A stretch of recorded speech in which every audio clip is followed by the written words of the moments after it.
भारतामध्ये सध्या समान नागरी कायदा लागू करण्याची वेळ आली आहे असं सुप्रीम कोर्टाचं म्हणणं आहे। काल एका जनहित याचिकेवरती सुनावणी करत असताना सुप्रीम कोर्टाने ही टिप्पणी केली आहे। पण काय खरोखरच भारतामध्ये समान नागरी कायदा लागू होऊ शकतो का आणि संविधान सभेची नेमकी समान नागरी कायद्याच्या संदर्भामधली भूमिका काय होती आणि संविधान सभेने जी वेळ ठरवून दिलेली होती ती वेळ आता आली आहे का, असे अनेक प्रश्न आहेत।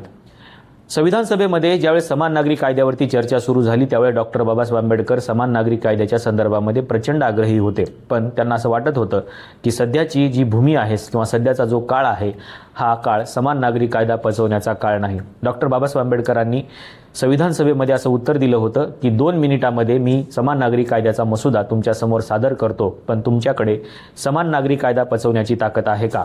आणि म्हणून त्यांनी सांगितलं की समान नागरी कायदा पचवण्यासाठी जी समाजाची पृष्ठभूमी पाहिजे ती पृष्ठभूमी अजून तयार झाली नाही, तुम्हाला ती तयार करावी लागेल।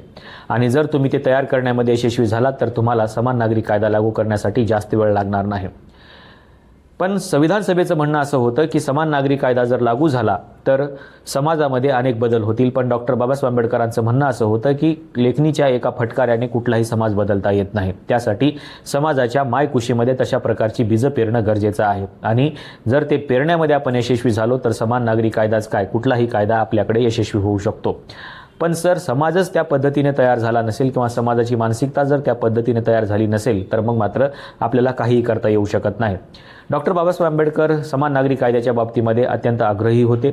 विशेषतः पर्सनल लॉ जे आहेत ते पर्सनल लॉ कुठेही नसले पाहिजेत असं त्यांचं म्हणणं होतं, कारण पर्सनल लॉमुळे मूलभूत अधिकाराचं उल्लंघन होतं असं त्यांचं म्हणणं होतं। आणि तीच गोष्ट आज जनहित याचिकेच्या माध्यमातून सुप्रीम कोर्टामध्ये मांडण्यात आलेली आहे की पर्सनल लॉमुळे मुस्लिम महिलांच्या मूलभूत अधिकाराचं उल्लंघन होते का, अशा प्रकारची भूमिका या जनहित याचिकेमध्ये मांडण्यात आली होती। आणि त्यावरती सुनावणी करत असताना सुप्रीम कोर्टाने समान नागरी कायदा लागू करण्याची वेळ आली आहे असं म्हटलेलं आहे।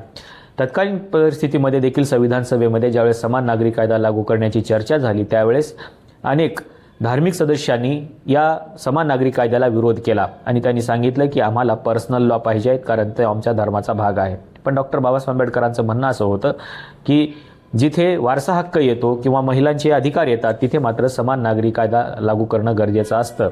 तिथे कुठल्याही पर्सनल लॉमुळे जे मूलभूत अधिकार संविधानामध्ये देण्यात आलेले आहेत त्याचं उल्लंघन होऊ शकतं।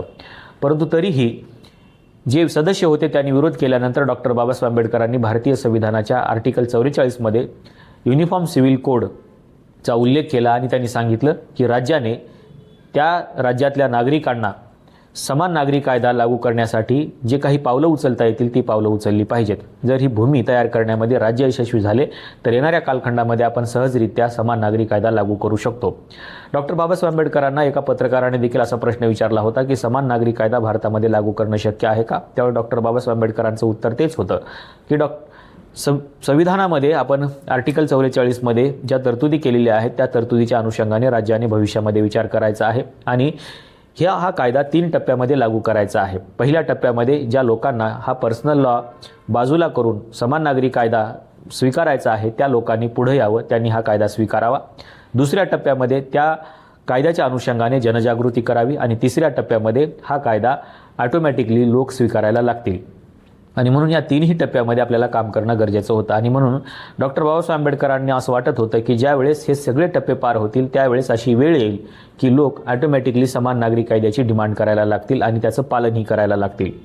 पण ही समान नागरी कायद्यासाठी लागणारी जी पृष्ठभूमी आहे ही पृष्ठभूमी या टप्प्यामधून आपल्याला तयार करावी लागेल। जर या टप्प्यामधून आपण नाही गेलो आणि डायरेक्टली जर समान नागरी कायदा लागू केला तर मग मात्र इथे धार्मिक विरोध होऊ शकतो।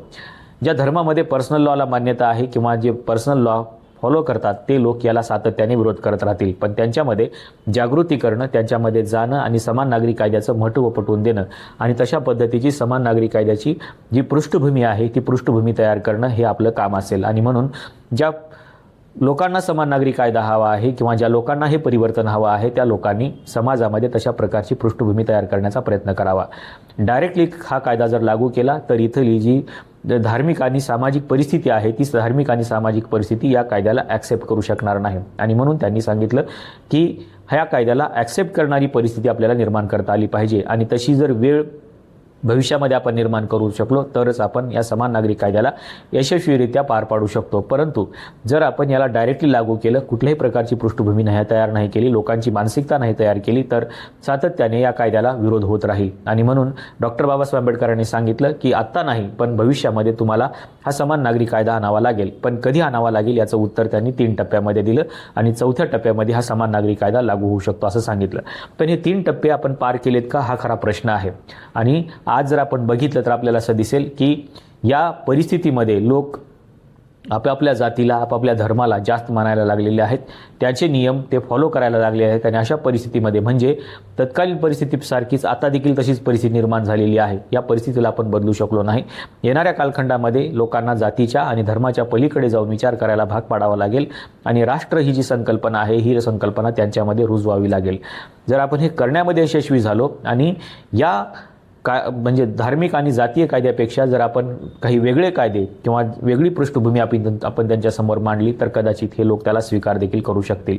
पण तशा प्रकारची मानसिकता अगोदर तयार करणं गरजेचं आहे, तरच समान नागरी कायदा या देशामध्ये लागू होऊ शकतो असं डॉक्टर बाबासाहेब आंबेडकरांचं म्हणणं होतं। आपल्याला नेमकं समान नागरी कायद्याच्या संदर्भामध्ये काय वाटतं?